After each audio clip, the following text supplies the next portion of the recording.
Yes, how are you once again? My name is Nakakawa Ruth. We are going to look at the last level in formulation as far as strategic management is concerned. And this is what we call, sometimes we call it globalization because of the things that come therein, and other times it's called a global strategy. There are many times when organizations begin without having the motive of ever going international, but they find themselves going international not because they desire, but because they've grown. You know, sometimes growth is inevitable. Sometimes you find yourself in a situation as an organization when you can't avoid growth and you find yourself in other areas. Uh, I usually, we call it global strategy, why firms become global. One, if they find that there is a growth opportunity, why not? I mean, if their areas are circulated, they'll definitely go global. Number two, cost differences. We hear, we've not been there, that in the USA, that is the United States of America, most of their goods are produced offshore. What do we mean? That they are not produced within the country, that they are produced in China, in Mexico, Brazil, simply because it is cheaper to produce from outside the country and then take finished products in the USA. So the cost differences normally push organizations to do production to move to other places. Three, there are what we call gaining economies of scale, where organizations want to do light production and they cannot probably serve only their home countries. They end up going to other markets so that they can sell the excess that they produced. And then also, because sometimes organizations want to protect the home-based markets, they end up being global. When you look at companies like Total and Shell, it is thought that they are no longer making lots of profits in countries like Uganda, but because they are protecting their image and their home base, they have to stay operating in the country, even when they are not maybe making profits. So among others, those are some of the reasons as to why firms become global. However, there are quite a number of factors which have promoted global businesses. One, the financial services. Availability of financial services have promoted global businesses. The advancement in communication facilities, the existence of regional economic blocks, and then also the collapse of communism. When we look at a global strategy, they are what we call historical models. If a company like, I'll give you an example of Mukwano Group of Companies or Uganda Christian University, if they moved to another country, the first question would be which of the neighboring countries would be more ideal. Probably Southern Sudan is more ideal. And if they moved there, what kind of global strategy is more ideal? And we are looking at some of the strategies that have been put in place. One, there is what we call this decentralized federation model. Here, in each market, the subsidiary company enjoys a high degree of autonomy. Autonomy means freedom. And we're thinking, does it work? It depends on the management of the mother company and what they feel is more ideal for them to adopt. So decentralization, we realize that each company, which is a subsidiary of the mother company, enjoys a high degree of autonomy in conducting business. And then that is one of the models that can be used by a company if they move across borders. Two, we have the coordinated federation model. Here, the subsidiaries still enjoy a reasonable autonomy. However, the subsidiaries the subsidiary operations become more like an extension of the mother company. When we look at companies like Coca-Cola, which are a global brand, you look at which of these models are they likely to be using. Three, we have a centralized hub model here. The hub, the headquarter, is more likely to monitor and direct activities of subsidiaries. This is very common with service companies. Companies which provide services are likely that the headquarters are more into control of what is happening into the subsidiaries, because if they don't control, then there is a likelihood of taking away the intellectual properties from the company. And then we also have the integrated network, or the transnational model. Here, the transnational firm builds a network of interdependent resources and capabilities. There are used to compete in different markets. Here, it is a 50-50. There is no centralization and there is no decentralization, but it depends on where the company has gone to put a subsidiary and what is likely to help them win. So those are some of the global strategies that can be adopted by a company which chooses to go across borders. Fine. When we are going across borders, there are quite a number of things that we have to put into consideration. Number one, there is need to what we call developing an international global strategy. There are things that we need to look at, and first of all, we have to determine if the company, what is the company's preparedness for international operations. Management needs to analyze industry-related factors that promote internationalization. Specifically, management must analyze the market conditions, the competitive conditions, and the government regulations. Why do we look at these? These are some of the things as to why Mukwano would choose to go to Southern Sudan, because of the market conditions. Maybe there are no needs for them to make changes in the products they would take there. The competitive forces are very bearable. Competition is not very big, and also the government regulations are not very restrictive. And when you look at these conditions, that is why I would not go to countries, some of the countries like Rwanda. Not that Rwanda is bad, but maybe government is protective of the home producers. So is Kenya, competition is intense, among others. So we ideally feel that when it comes to determining the company's preparedness for international operations, if Mukwano was to move across borders, definitely Southern Sudan is more ideal.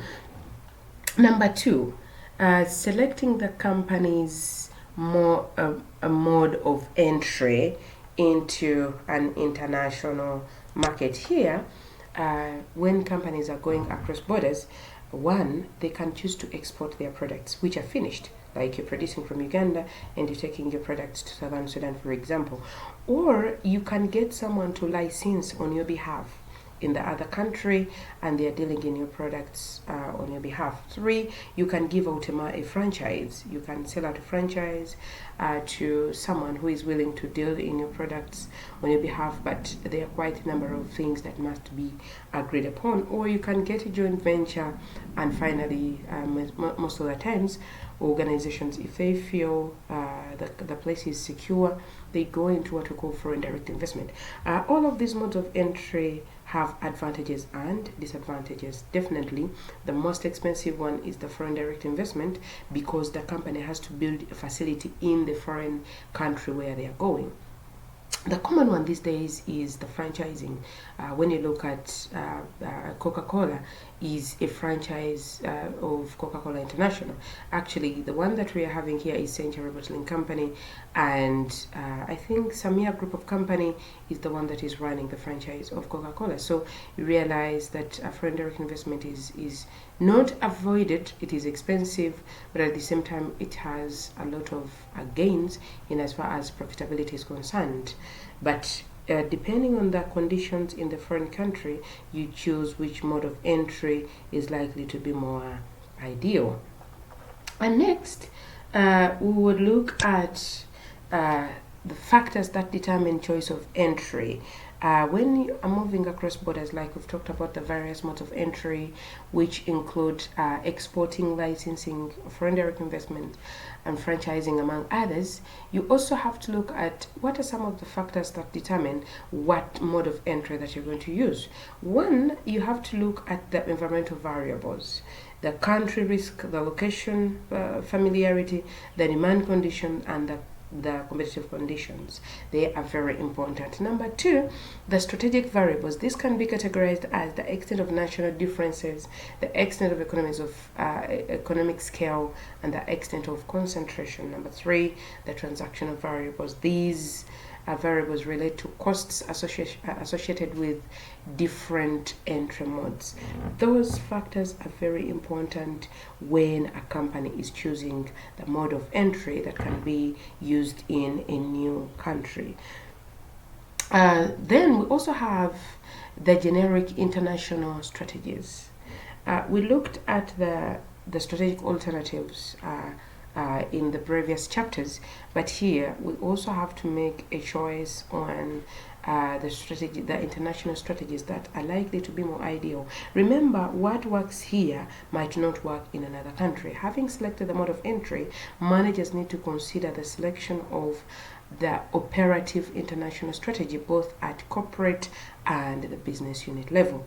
The generic international corporate strategies these are three which are available, and an organization can choose to follow a multi-domestic strategy. This emphasizes differentiation for each market in each country. That means that if Mukwana was to move to Southern Sudan, then this wouldn't be ideal because they're likely to come up with new products for the other market. Yet the products that they are serving the Ugandan market are likely to be ideal even for the other ones.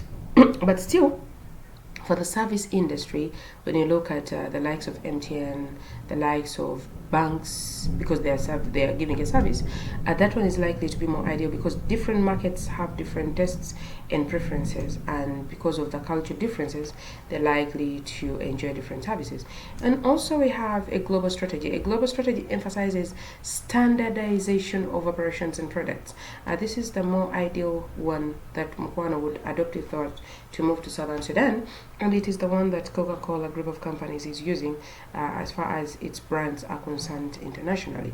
However, there is also what we call the transnational strategy, which emphasizes that there is developing the organizational skills and competences as such that each business unit achieves a high level of efficacy. Therefore, the generic international business unit strategies at a business unit level, the company can pursue low-cost or differentiation strategies depending on where it has gone.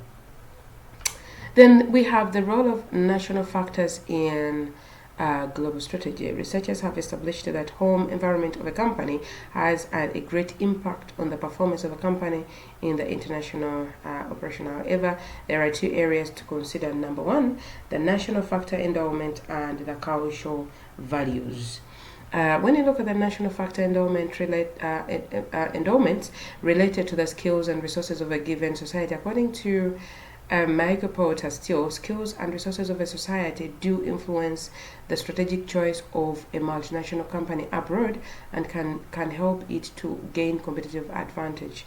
Here, there is what we call the Porter's diamond, which isolates 4 variables that affect the ability of a company to compete internationally in relation to national factor endowment.